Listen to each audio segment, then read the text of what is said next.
to dialogue about the proposed bill in front of the House and hopefully up to the Senate in the near future. I think we're going to just cut to the chase and get straight to the point as to addressing some of the issues and concerns that have been raised by members of the House yesterday in our communications, as well as the Secretary of Finance and the Office of Public Auditor. And that issue is specific to the issue of revenue diversion and some of the proposed, perhaps, compromise to somehow to work towards a win-win solution for CPA and to also address some of the concerns that have been raised by the Secretary and OPA. And let me start off then by formally introducing Mr. Victor Globa to my right, who is the Compliance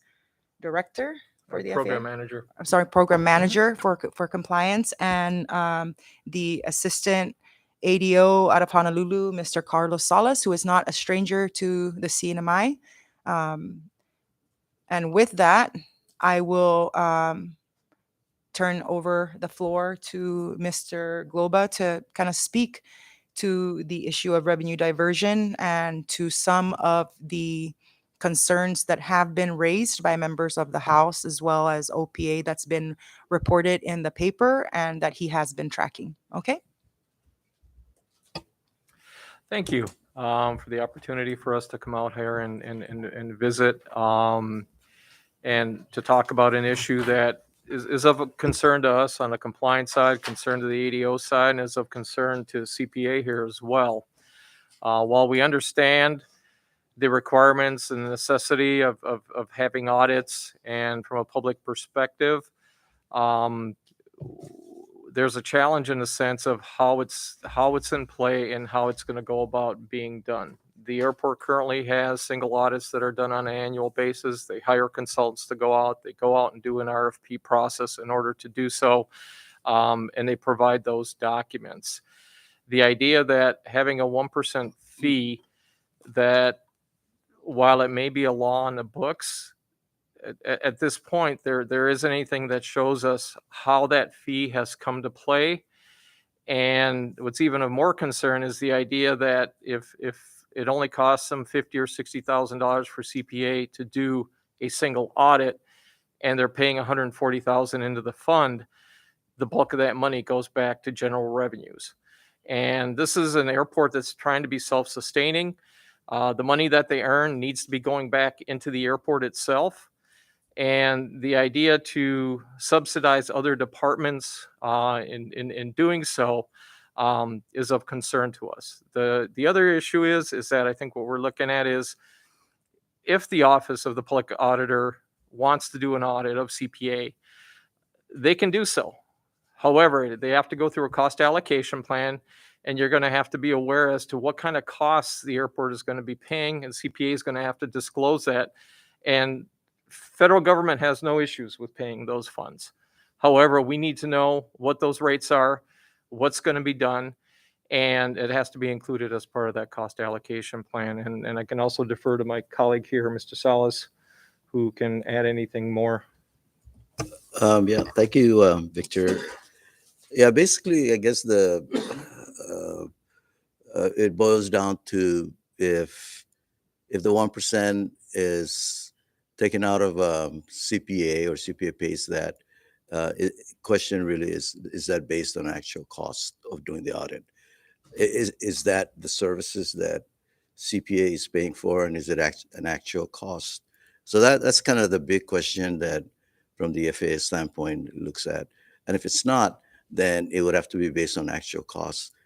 As we understand it today, and it has been in the past, that the actual audits were done through issuing a competitive RFP or proposals, and then awarding that contract, and then CPA pays the cost of that audit directly to the independent auditors. And that's the kind of actual cost that's allowable from our perspective. So that's the concern. Now, if I guess in this case, if this 1% continues on, it will continue, of course, to be a concern. It does have an impact on the grants that the FAA issues and awards to CPA and any other airports for that matter, if it had been the same situation. So, Thank you. Before I recognize any of the members to pose their questions, I do want to give an opportunity to, again, we are referring to House Bill 22-102, no? As sponsored by the speaker here. So, Ms. Peter, would you like to have an opportunity to comment on the discussion? Thank you. I guess for a long-standing, for many years, I think there's been this notion that OPA just provides audit services. And I think I should provide a little bit more information around OPA as a regulatory function here in the CNMI. So OPA does have an audit division and an investigations division.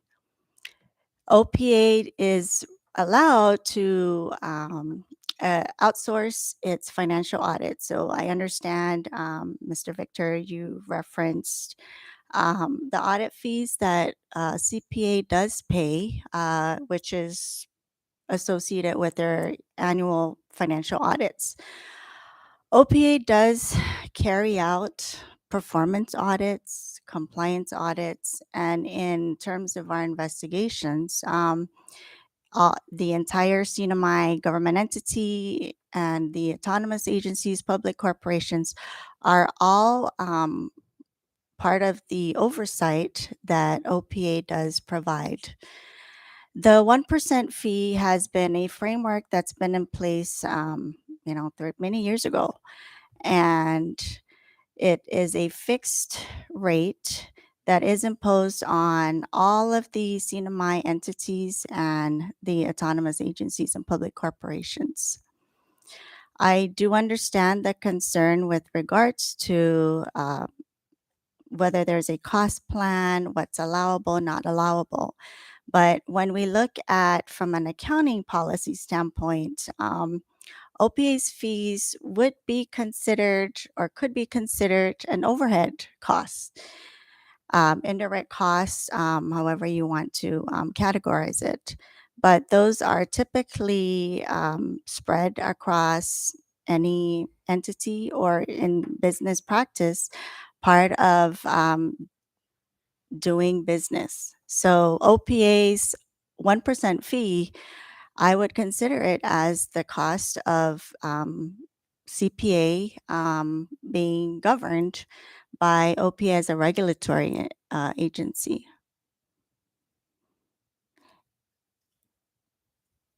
I mean, go right ahead. Yeah. Which we understand even from a regulatory perspective. However, those fees, which as we said early on, can be reimbursed with federal funds in the event that CPA is aware of the work that you're doing. They need to be aware. And that's part of that cost allocation. But as you're saying, it may be part of your overhead and there may be costs that are included with it. But an airport isn't like a business. I mean, in a sense, it is a business. Mhm. You have these grant assurances that are associated with it. You have federal obligations that are associated with it. There are commitments, obligations that you have, conveyances that are included as part of that process. And in return, if they're basically trying to stay self-sustaining and they're writing checks for things that they may not necessarily be getting, granted, you guys more than likely are doing the jobs that you're supposed to be doing. You're doing your investigations, you're doing your audits, whatever it may be. But ultimately, you're putting money into a fund that's not giving back at the time. Someday you may be doing an investigation, you may be doing an audit. But I think the idea is if you're not getting a product in return, other than the fact that it's saying, well, trust us, this is the work that we do, we need to be able to see that we're getting something in return for the federal funds that are going into play. I understand that. I would say as well that And I'm not trying to argue. It's just we're just trying to understand. So, at what point would the FAA consider allowable overhead costs? And also, just for additional information, the OPA fees have not been charged against the federal grants under CPA's books. And we've confirmed that with the auditors. So I'm not sure, that may not be relevant here, but you did mention charging to the grant. And so I just wanted to provide that context too. My understanding also is that the airport did receive CARES funding over the last couple of years. So you had funds that came in. So if you're really not generating any income and something would have to pay that funds, it would have come out of those federal funds. So just for clarification as to what he's specifically stating, so over the course of this, since the pandemic, since we stopped, basically when we closed the airport, we have not been generating any revenue or very, very minimal revenue. And so most of our operation budget is coming directly from ARPA and CARES. Before we continue, can I allow the Secretary of Finance to chime in on this? I know that you're the one that kind of overlooks the entire, but go right ahead. Thank you, Senate President. Welcome, Mr. Glora. My concern here is if we're talking about the bill that's been introduced, I know we're talking about one section of CPA, and the bill reference all public corporations and all autonomous agencies, where I don't agree with that and don't support it. But in terms of the issue that we're dealing with CPA, we look at this OPA 1% as an indirect cost, an overhead cost, to provide the services that the public auditor has and to keep them independent in their work that they do.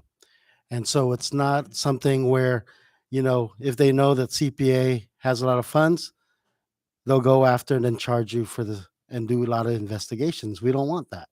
We want them to be independent, not worry about a revenue stream. And I think that model has been working for many, many years, and which has been a model that's been sought to be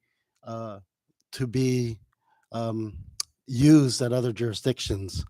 In terms of itemizing the 1% that the auditors get, of course, a lot of the agencies have not paid their 1%, but that is hindering the public auditor from actually hiring and doing a lot of the jobs that they need to be performed in their mandate. And as a central government, we don't have the additional funds at times to even assist public auditor outside of the 1%. And so if they were receiving the 1%, they could be more effective, and they could be more taking better steps into ensuring that every autonomous agency, public corporation, and the central government itself is ethical, is doing things to what they're supposed to do and being mandated to do. And so my position on the 1% is it's a cost of doing business to be part of the government, and we're only charging this to revenues. If it's CARES Act, there's no indirect cost charged, or ARPA, and even if it's based on revenues, then you wouldn't be paying your average pre-pandemic rates that is in the books. Thank you. Thanks, Secretary. And this time, I wish to recognize the members of the House. Chairman Vicente Castro, no, Camacho, sorry. Yeah. Thank you. I just want some clarity here.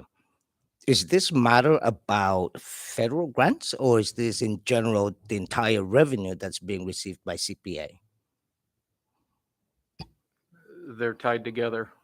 Okay. Let me ask this question then. What form of revenues does CPA receive? do you guys actually, does CPA actually receive any revenues outside of the grants? Yes, we do. So all the funds CPA basically generates all the funds that it spends. So we charge landing fees, we charge people rent, we charge people emplanement, deplanement, we lease out certain spaces, and whatever other type of service that's provided at the airport. We set rates and fees that we charge to the airlines and to our tenants, and so those are revenues that we use for operations. What we do get that's tied in to this discussion are federal grants.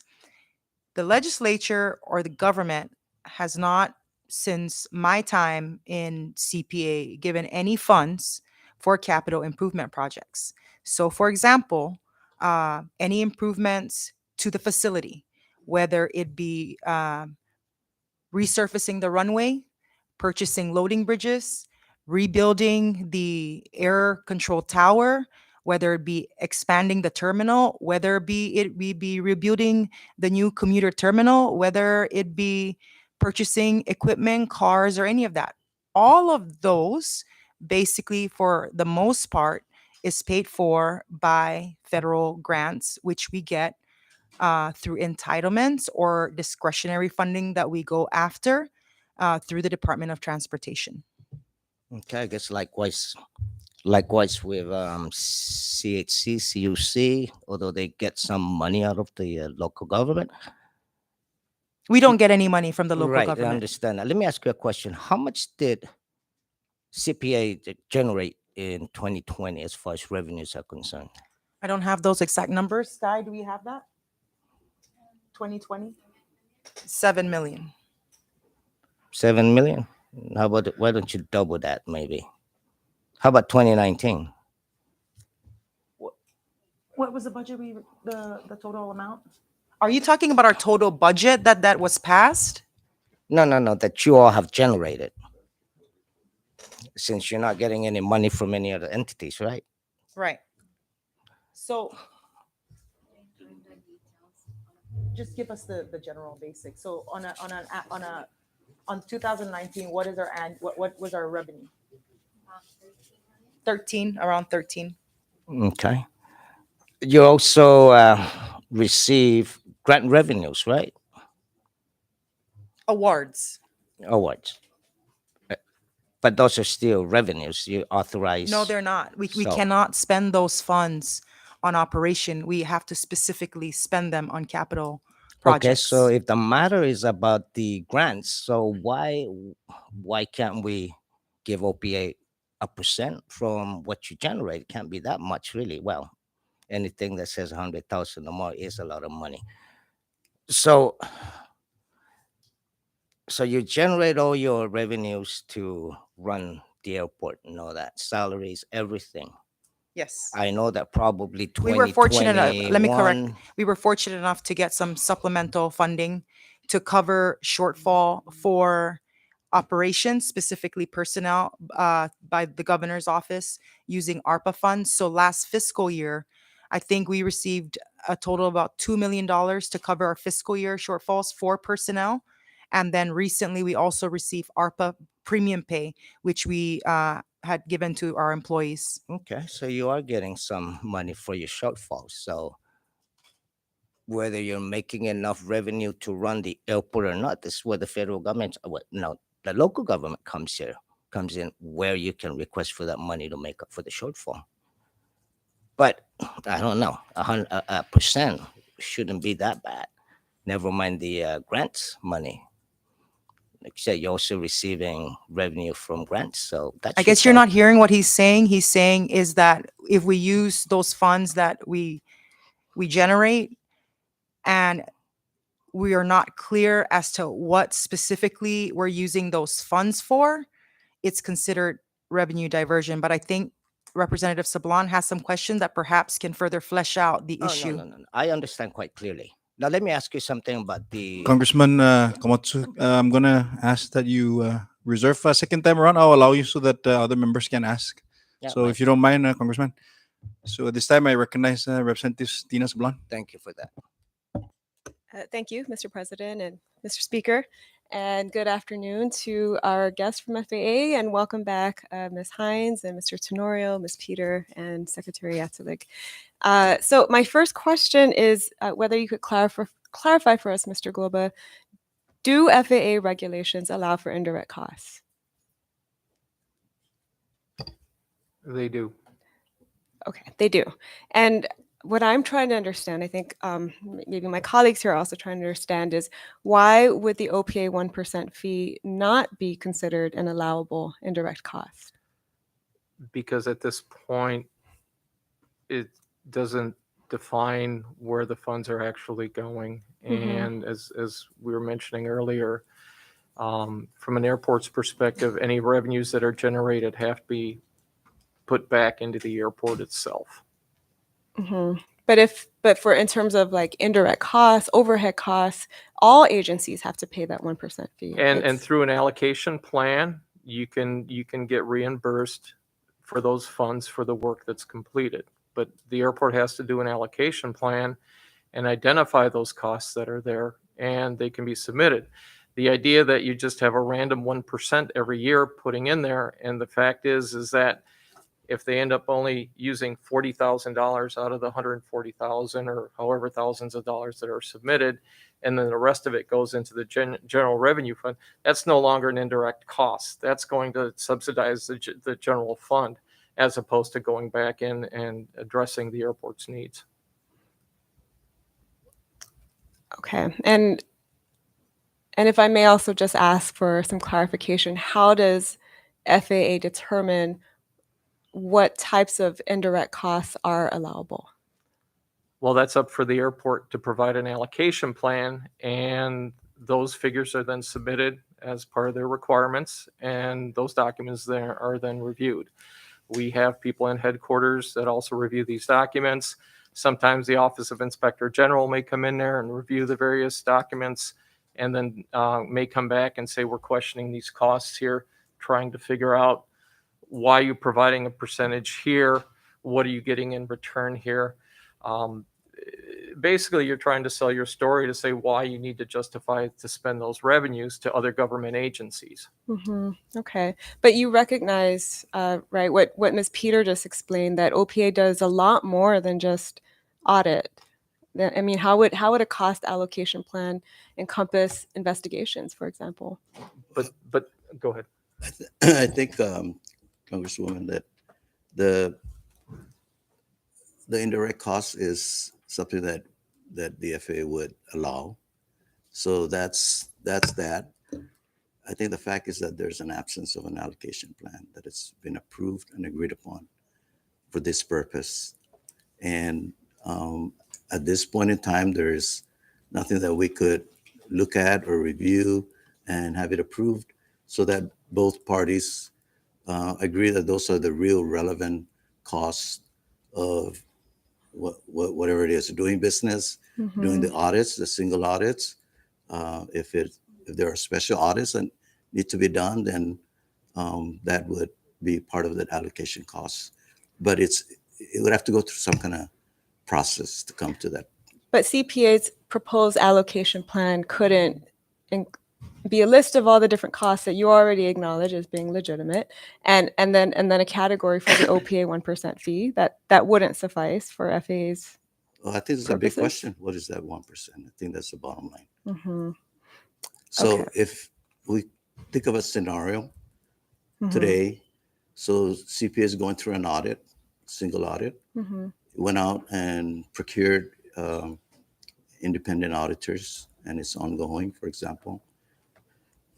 So they awarded a contract for that, whatever that is, $50,000, $60,000. So that would be a direct cost of doing the audit, and they're paying directly to the auditors for that. If OPA has a role in it of providing actual services, then what is that? And that then would need to be considered and looked at and be part of that fee.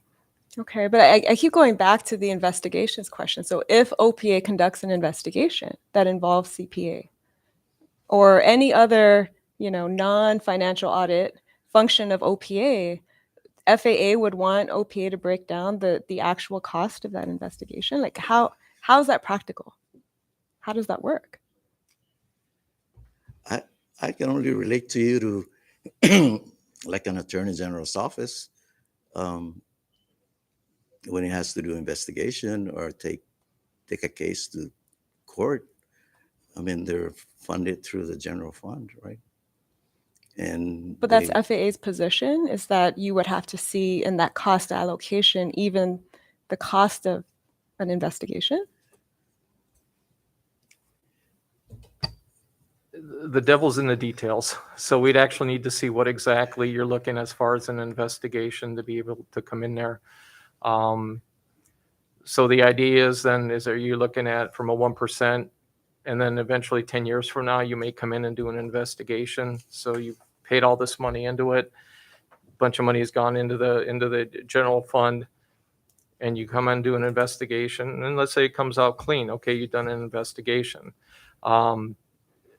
I think what we're trying to figure out here is their group may have that role, and that's part of your job, to be able to go out and do those investigations. But it's, again, we're trying to make sure that the airports are self-sustainable and that any revenues stay on the airport. Right. I understand that part, but we also want to make sure that all of our agencies are complying with the law. And it's, I guess what's not clear to me is there a definitive opinion from FAA that says that CPA cannot pay this 1% fee that all agencies have to pay, and that there must be a breakdown of all the services that OPA directly provides, including potentially investigations? Based on your description, I can't give you a definition on that. If you want to request in writing and specifically say, with all the scenarios that you have there, more than happy, we could run it up the chain into headquarters and have them provide a response on that. But again, just based on the 1% straight across the board, saying we're going to give you 1% off the revenues here, we believe that would be revenue diversion. So unless there's something different that you can tell us why that wouldn't be considered revenue diversion, then I'm more than happy to give you the individuals who you need to contact in order to be able to get a clearer definition out of that. Well, yeah, I mean, I think that's where we come back to, right? The legislation is proposing to change the law and create an exception for this obligation that all the other agencies have to pay. But we're worried about the FAA right now. I Right. can't be concerned. I understand the law addresses everybody else. We're here speaking on behalf of FAA. But I'm talking about carving out an exception in the law for CPA because of this opinion that may or may not be definitive. Like, is it FAA's position that the OPA 1% fee does indeed violate FAA federal grant conditions? As written, it appears to be violating grant assurances, correct? I think, Representative Sablan, I think the general question is, obviously the concern is before us. So the speaker's bill carved out that specific for, I keep hearing actual cost if you are going to engage. And then that's the billable items with respect to the way the legislation is written. And I think the speaker can articulate more on this. So for us here in the legislature, and of course the Secretary of Finance and OPA, I heard Secretary of Finance saying now the concern is the initial bill where it's everybody, all the semi-autonomous or the revenue generating that's outside the line agencies now. I also heard him say that he can work with the legislation that pretty much carved out specific agency, which is in this case before us today. I think the question that we need to ask ourselves, and I totally understand the line of questioning by the members, but I do want to also emphasize the need for us to really be concerned with the effects of us not acting on specific legislations before us. And I understand everybody's looking for funds, but we have Ms. Peter here and Secretary of Finance to with us today to see if there's any other concerns with respect to the speaker's bill. This is really the gist of our discussion today. I tend to agree that whatever it is that you engage with OPA as far as services cannot be financials. It could be also investigative or just maybe travel or procurement. If that's what OPA is going to engage to do audit on CPA, then that's what they're going to bill CPA and that's what they're going to pay. In the past, although this says 1% we have to pay every single line agency to OPA, I've heard it, I've witnessed in the past where we actually trim it down to 0.75. We're notwithstanding the 1%, 0.75 to OPA, maybe even less than that. So that to accommodate some of the other agencies that are in need of revenue support, general fund revenue. So going back to the discussion today, and I don't mean to interject, but I would like to recognize the speaker to maybe shed some light on also some of the intent of his legislation. No, because this is not the first time, for everyone's information. This is not the first time we passed this. I sponsored one, and it went down to the House in the 21st legislature. So this is not the first rodeo. This is the second time, and it's been mentioned in the past. So, but it's never gone to this level of really exchanging in one room. So, I wanted to recognize the speaker for. Thank you, Senate President and guests. Welcome, Victor. You said it pretty much, Senate President. Again, this is not the first rodeo. As a matter of fact, I think Senator Edith has also introduced a bill pretty similar. And then again, there are, legal issues in terms of does it affect revenue and appropriations? And when it does, then it should be originating from the House. And that's why we've taken the approach to go ahead and introduce this bill. The real intent really was because CPA has come forward and justified the need for this legislation. The real, in the very beginning when we were looking at drafting in this, it was just to carve out CPA. But, we also thought about, since we're touching an autonomous agency, let's just give the other autonomous agencies, which, we were thinking of fairness, and obviously sometimes ideas can backfire. But, the bill has been introduced, and it's a working process. The bill doesn't have to be the way it is, as a matter of fact, and I'm sure most of you know that we are open to changes to make it better. And it's really nice that we're coming together with all the different agencies and the FAA included to get some more clarity on this, and maybe take into consideration the opinion given by our Secretary of Finance earlier regarding just this particular agency, the Commonwealth Ports Authority Airport. So again, although the bill has been introduced, it's a working product. So thank you, Senate President, and we can continue on with the discussions. Okay, I want to give an opportunity to our Vice Speaker here if he would like to. I'll yield for now, Okay. Mr. President, but we'll get the members to speak first. Thank you. All right, so Representative Sablan, would you like to continue? Sure, Mr. President. If I could also just clarify, I'm not sure who here could clarify, but is the main issue then what happens to, I think you called it yesterday, Chair, the surplus funds, if the unencumbered balances of that OPA 1% fee? Is that? So it's kind of like the example he was giving, right? So for example, we every 3 years we put out an RFP to get an independent auditor, as required basically also by our grant assurance, right? Like that's just our obligation. We need to get somebody external to come and audit our books. And so that cost is, I think, $60,000 to $70,000 a year. So if Which you're allowed to deduct right now, right? From your so it doesn't OPA. come from the 1% though. It just comes from the general fund, right? From the airport revenue to procure that service Okay. to be able to comply with the federal requirement. From what I'm understanding in this conversation is that, for example, I don't think we need to get into the details as to who, what, when, why. For example, CPAs being investigated, right? There's hotline tips.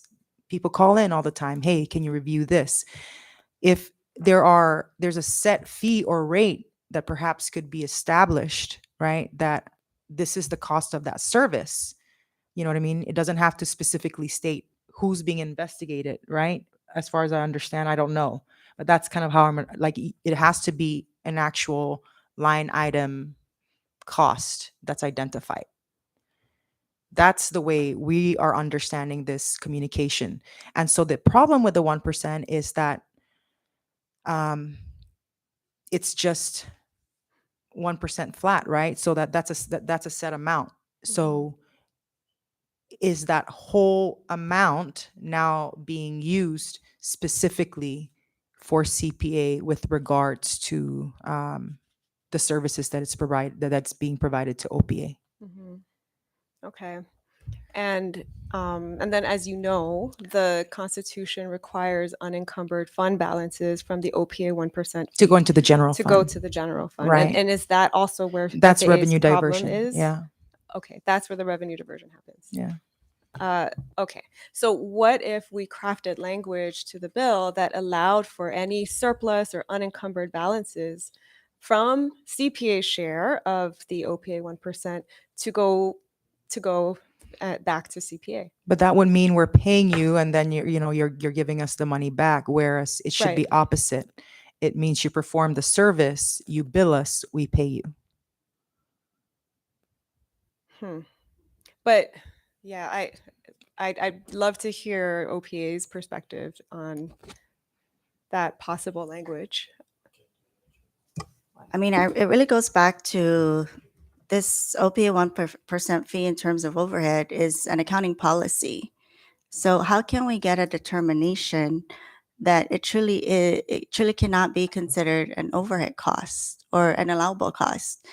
And I heard mentions that if CPA put the itemized item with regards to OPA's fees and services as part of their cost allocation plan, it could be reimbursed. But we're not talking about reimbursement here. We're just talking about the nature of the expense with regards to OPA's 1% fee. Let me, actually, our FS relationship is really with CPA and the grants that have been awarded for years and even future grants are the big concern right now. Is the fact that if this concern is not removed or eliminated, I think it would have an impact on the future grants. But let me backtrack that the secretary, I share his concern about across the board type of eliminating the 1% because that is a big impact to OPA's budget. And I can understand that. However, the issue at hand is really between FAA and CPA, and I think CPA really needs your help to alleviate that concern because at the end of the day, we're going to look at that as a compliance issue and that when they sign these agreements, there are conditions to it. And one of this big condition is that, okay, we give you money to repair the runway, build a fire station, we buy fire trucks for you, again, repair your runway, repair your taxiway. But we don't just walk away, give you the money, do the project and walk away. We want you to be able to generate the money and be a good steward of the facility and the income you make and put it back into the facility. So there is continuity, it's self-sustaining, and we continue to have benefits to the people here. And that's really the bottom line. I think this revenue diversion issue in this case has to do with that it's really to become a good steward of the airport facilities, and whatever it makes, then it should come back and be reinvested back into the airports. Um, of course, I've been doing this kind of work before, and it only makes sense that way because the airports generate its own funds. Um, I'm not sure if there's any time that the legislature ever appropriated for the airport, for that matter. And it's always been viewed that the airport can make its own money and take care of itself. And that's even more so important that they do this. Um, and so that's kind of like the whole idea. And that's a concern that we have, that if the money being generated goes elsewhere, either not necessarily unaccounted for, but um, on an agreed upon basis on a cost allocation plan, that it's truly a cost to the airport. That is a big concern. And that matter is really between us and CPA. What we're here for is to ask for you guys to help CPA remove that concern, and so we can continue to help. Thank you, Mr. Salas. Before I want to recognize the chair. I think from what I'm hearing is from Congresswoman Sablon as well as Kina, our OPA, there is a need for a clear red line with regards to this position that, you know, clear basically definitions, clear boundaries from the FAA, right, as to what constitutes revenue diversion. And I'm going to say this, I've been doing this now for some time, and I've been engaged in this exact type of dialogue with the FAA.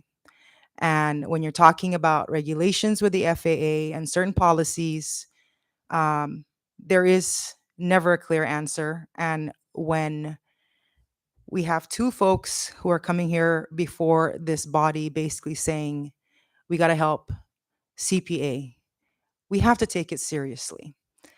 So, you know, let's really kind of point out what we're talking about here. $140,000 versus the millions of dollars that we stand to lose in future funding and current funding. This body does not give any money for capital improvement.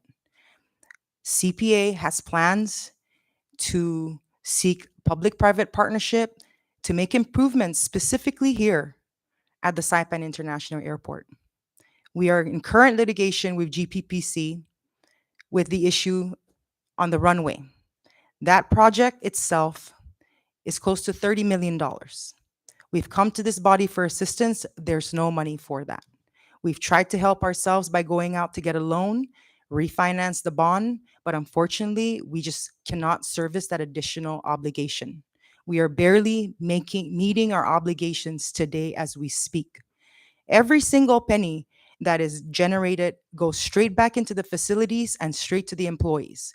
I have problems with employee retention because the pay and the salary scale on CPA is incredibly poor in comparison to all these new agencies that have cropped up in the advent of this federal assistance, whether it be the IRP or whatever other new government agency, NMHC. We're not competitive because we can't afford to pay, you know what I mean, salaries. We're losing people. In the meantime, the public is crying out that we need to do something about the infrastructure. Yet no one is lifting a hand to help out CPA in terms of infrastructure. Now, as to the indirect costs, there are other agencies that are exempted, specifically NMHC. And the argument there is that they are basically 100% federally funded. Second, PSS. Those funds are supposed to go to textbooks. Okay. Well, so investigations, frauds, and corruptions don't happen in those agencies. Some costs here just has to be borne by the government. And because this government does not give any money to CPA, at the very minimum, this 140,000 should be borne by the legislature, should be borne by the government, and should not be an issue that holds us back from moving forward and improving, you know what I mean, the main conduit for our economy, which is the airports. I don't know why this is such a debate. And in as far as interpretation is concerned, For CPA, the only interpretation that matters here is the interpretation of the FAA. And if they're telling us and singing this maybe, depends, well, let's read between the lines. Okay? So, I mean, we can go over and over and have continue this discussion, but at the end of the day, you guys have to make that decision. The ball is in your court, legislature. 140,000 versus millions of dollars that are supposed to come down to CPA. And I'm talking about not just entitlements, but discretionary grants that are basically now in jeopardy. Discretionary grants that we are trying to be competitive. And this is what we're trying to do. So I get, what I mean, the concerns, but look at what we're talking about. 140,000 versus the millions of dollars. Okay? Thank you, Madam Chair. Secretary? I just want, I don't question anything and everything that Chairwoman has mentioned. I just wanted to just share some facts. One, OPA has never spent more than its collection. Never. They've been always underfunded since, I want to say, day one. The general fund has never received overage from OPA fees. So there's no revenue diversion there. If anything, like I mentioned earlier, they're so underfunded that they wish they can hire more auditors, more investigators, and so forth. Number two, we looked at, we're talking about this bill and where I'm strongly opposed to the bill, as Speaker, as you mentioned, because it included everyone. I know right now on the table is CPA, and they have no problems with the seaport paying 1%. And so we just wanted clarification. I just want to share, Speaker and Senate President, I asked this meeting with CPA so that we just want clarification from FAA. Public Auditor Peter and myself just wanted clarification because we looked at it as as a indirect cost, a cost for doing business. When you go out for bonds, you need legislation, and we as a government, give our full faith credit of the seat of my government for your bonds. And so that's just cost of doing business and being part of the government, this 1%. That's how I viewed it. And we just wanted to get clarification. We're not going to argue it. You're not paying it. So it's not like it's really hindering right now. But I'm just saying the bill, and also to forgive all the past dues to OPA or hence the general fund. That's where I'm in disagreement because I've been already in communication with the different agencies about their past dues. And so just wanted to just clarify that. I don't see any revenue diversion. We're just going to set precedents for one. So we want clarification. If it's a strong FAA opinion, then we can support that. I think legislation can support it. But if it's just because it's questioning what the 1% is doing, how's OPA using it, and the balance goes to the general fund. I just want to be clear. There's no money ever went to the general fund. That's because we haven't been remitting. I mean, even if you did, they would have had hires. They also, like CPA, haven't given raises, haven't given even to purchase computers or tools for their auditors. They haven't been able to do that. They come to the administration asking and coming and sharing what their budget is. It's way more than our projected OPA collections. So my point is I just didn't want the bill to be a precedence of one agency across. And I appreciate Speaker sharing that the intention was to be fair and why don't we just make it a catch-all? But it really is a huge effect to not only the budget, the independence of OPA, and heck, sometimes people say she should be my enemy, on how we do things. But really, I look at OPA's investigation, their reports, their audits on different agencies on how to be a better steward of our funds. And so I just didn't want that to be hindered going forward in the future. Thank you, Mr. President and Speaker, for allowing me to share some more thoughts. Mr. Masi, Secretary, I think we have a general understanding as to where this thing is going. The bill is before the House. I respectfully ask the House to, um, Mr. Speaker, discuss this further with amongst yourselves, and we'll await the decision from the House. Um, this is not the first agency that we're asking to be spared, or not. I don't want to use that, but obviously keep going back, circling back to the two grand tours, the people that are helping us. This is their second, at least for the last 30 days. This is the second visit. So it must be very critical. It must be very important. And in the CNMI side of things, it's before us. Now, a lot of the questionable, or the questions before Kim and her team, I think it's pretty much they've answered it.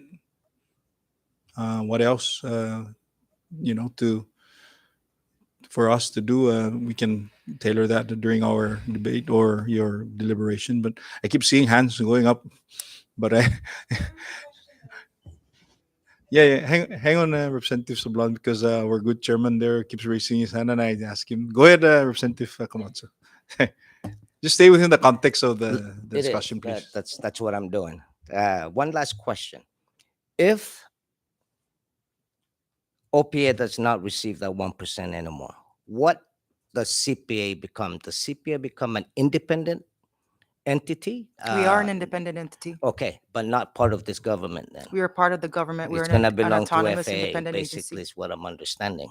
Thank you. Was that a question? That's okay. And then, yeah, we'll leave it at that. And I think to be consistent, Representative Sablan's response. Did you want to pose a question to Ms. Peter? Well, Yeah, go right ahead. Yeah, Yeah. please. So I appreciate what you said, Secretary Attilig, that this really is about more than just the 140,000 that we're talking about, right? It's about the precedent that this bill could set, even if we do amend it and just carve out CPA. But the precedent that this sets, the potential for undermining OPA's independence and integrity. And I'd like to hear Ms. Peters' a response to Ms. Peters' question, which I don't think was addressed by FAA, which is if this isn't a matter, and maybe you could clarify the question to Ms. Peter, but if this isn't a matter of the OPA fee getting reimbursed, but simply being booked as an expense, as a cost of doing business, as an overhead, whatever it might be, could somebody from FAA address her question? And maybe you could repeat the question, Ms. Peter. Let me interject, and I want to ask based on the bill that we have before us, and I apologize, Chair Sablan, on the bill that the speaker and several others signed off. There's a underline here, and that indicates proposal. It says the Office of the Public Auditor shall publish the notice for comment. I'm sorry. Okay, the Office of the Public Auditor shall be reimbursed the reasonable value of any service requested directly provided to a public corporation or autonomous agency, assuming that this is a blanket legislation. So I think it keeps circling back to whatever service or audit you conduct or your office conducts. Oh, Is so- the actual Okay, yeah. so the reimbursement that FAA was referring to is the reimbursement in the Yes, bill. there to is that check reimburse mechanism OPA. right there where Okay. you pay what you Right. you provide service to. But what's currently the practice, or what should be the practice if CPA was paying, is that it would be booked as an expense. Yeah. Right. And why I think what we're still not hearing is why it couldn't just be booked as an expense, not something reimbursable, and why it wouldn't be allowable in that case. What are they getting in return?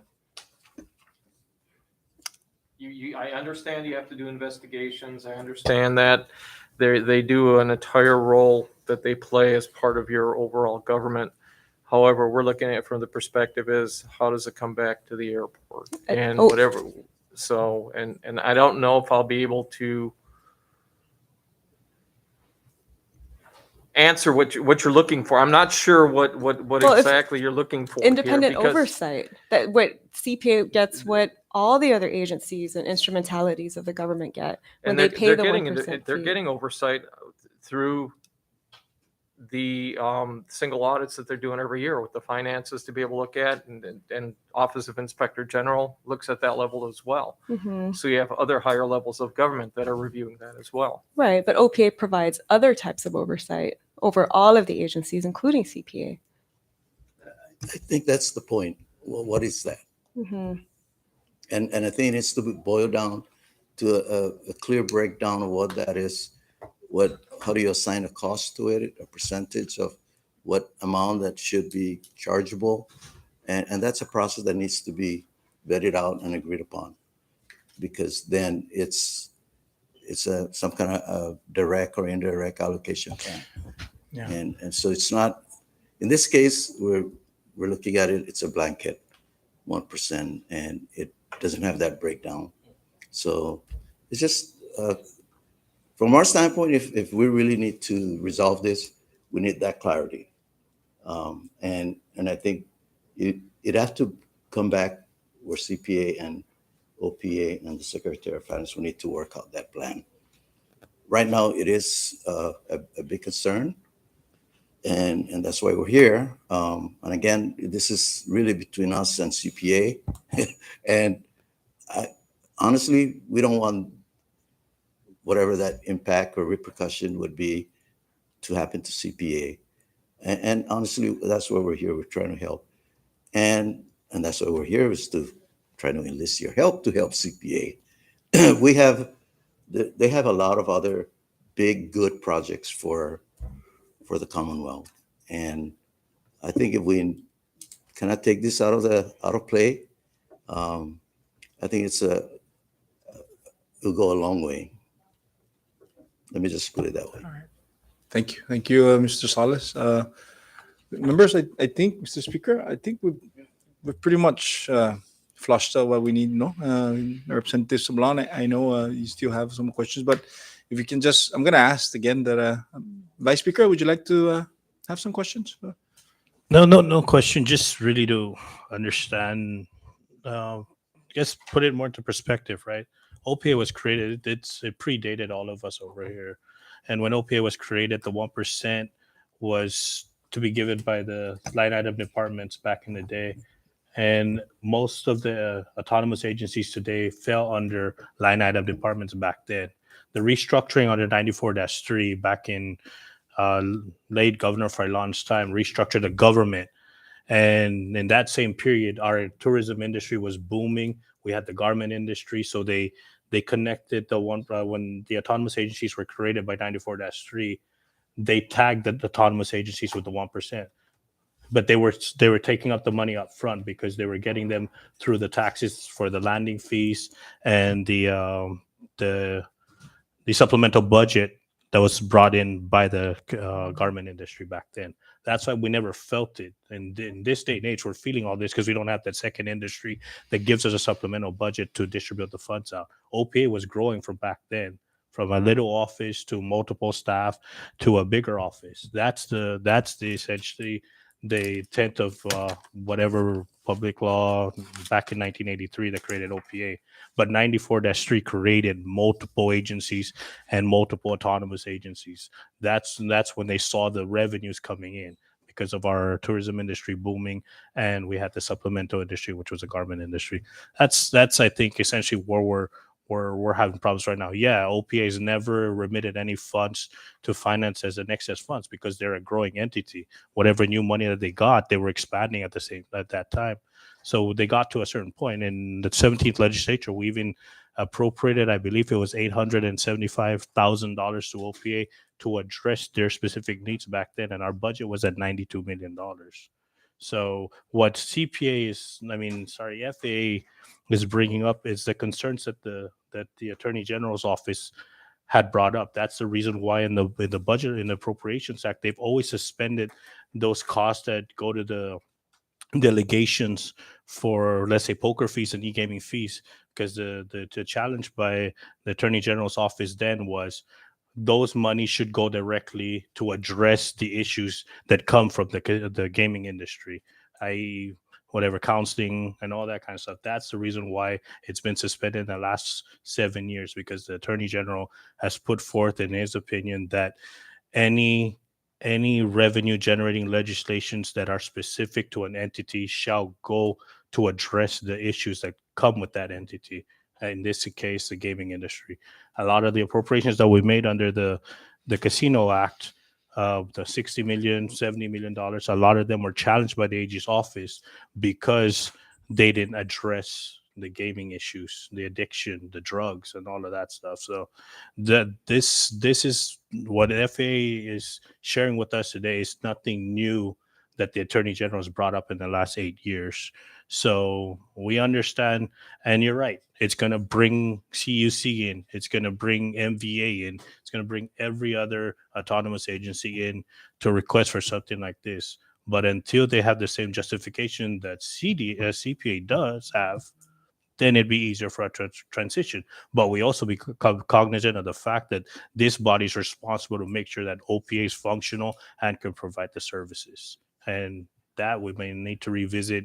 I forget what the public law is back, 8th or 9th legislature that addressed the 1% and to follow the 94-3 reallocation of entities in the government.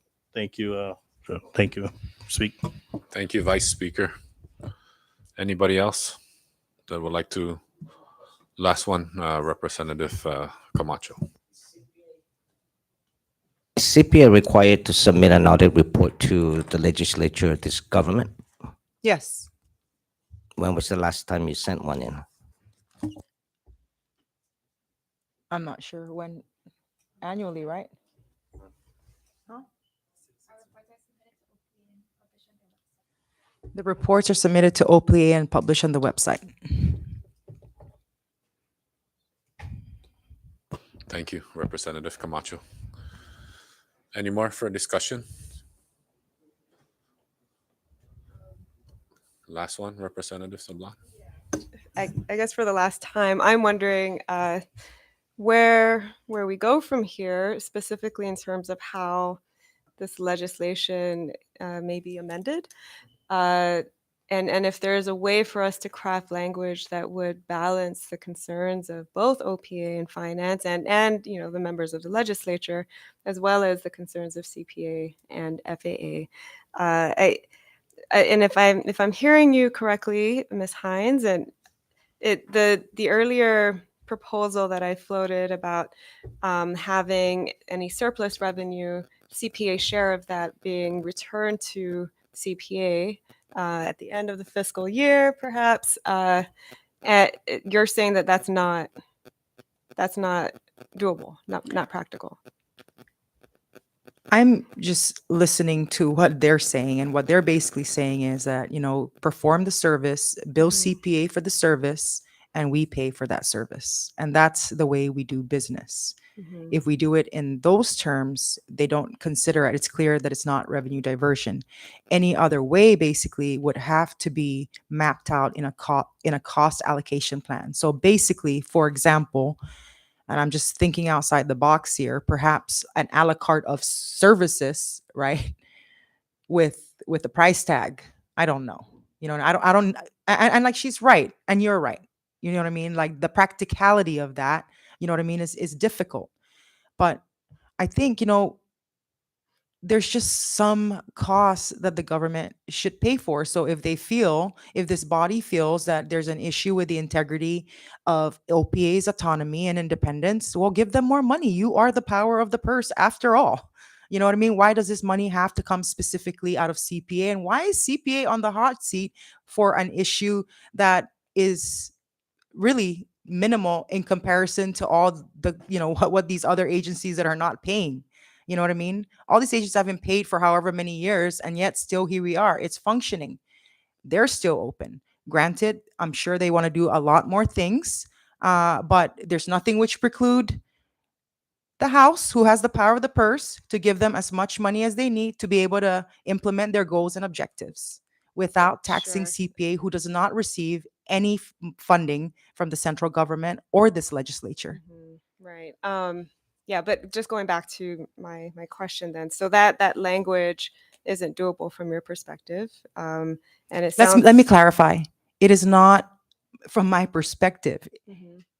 If you're listening to them, and I think you're not satisfied with the answer of what they're saying, Well, it sounds to me like if there was hypothetically some surplus that could be returned to CPA Sure. at the end of the fiscal year, FAA would still want to have a breakdown of, Right. of whatever funds of the OPA 1% actually went to CPA services. yes, that's right? correct. Am I correct in understanding that, Mr. Salas and Mr. Globa? Again, when I hear the word surplus and it's somebody that they're paying something for and you have extra money for something, for a service that wasn't provided, that's of concern. That's why we're looking Right. at the expenses, the costs to be able to reimburse. And now that you know that the reality that there is never actually a surplus, that these agencies pay the fees, lots of agencies don't pay the fees, and OPA never really comes out with a surplus in the end. Does that make a difference from FAA's perspective? The issue is the law itself. That's why we're Uh-huh. here in the first place. Okay. So that's why we're here. Okay. And then oh, sorry, go ahead. Oh, no, I was going to ask, wasn't the revenue diversion a policy or a law that was created after our law of the 1%? Was before? Oh, so I just want to correct the vice speaker that the law was predated. I said, well, we were around. me and Joe over there, we were around before that happened. No, but